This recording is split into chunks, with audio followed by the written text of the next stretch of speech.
እኔ ትናንትና አንድ ሰው ነግሮኛል። ሰው ስለነገረኝ ነው፣ እግዚአብሔር በሚያውቀው ሰው ነው የነገረኝ። አንዲት ልጅ ሰው በኮሜንት ስለሰደባት ራሷን አጠፋች ብሎ ሰው ነግሮኛል ትናንት። በጣም ያሳዝናል። እውነቴን ነው የምነግራችሁ። እንዴት ክቡር የእግዚአብሔርን ፍጥረት ሰድበን እንገላለን በእውነት ማለት ነው።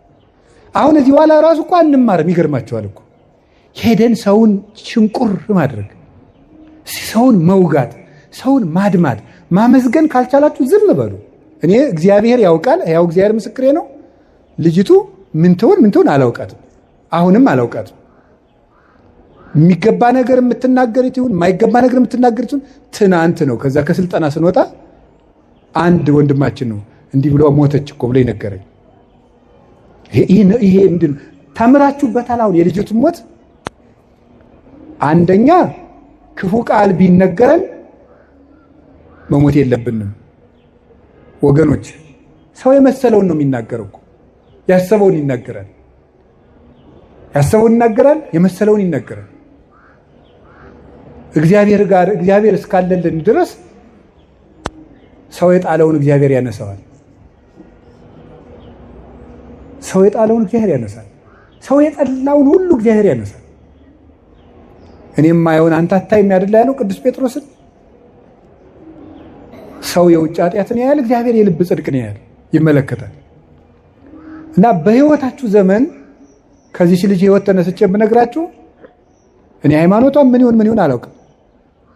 የምነግራችሁ ግን ስለ ሰው አስተያየት ብላችሁ አትኑሩ፣ ስለ እግዚአብሔር ብላችሁ ኑሩ። ምክር ከሆነ ተቀበሉት። እንዲያውም አንድ ነገር በዚያው ሰው ሲናገራችሁ ምን ማሰብ እንደሚገባችሁ አንድ የቅዱስ ዮሐንስ አፈወርቅን 3 ንግግሮች ልንገራችሁ። ሰው ክፉ ቃል ሲነገራችሁ ደግሞ ነገም እናንተ እንዳትሞቱ ብዬ ነው።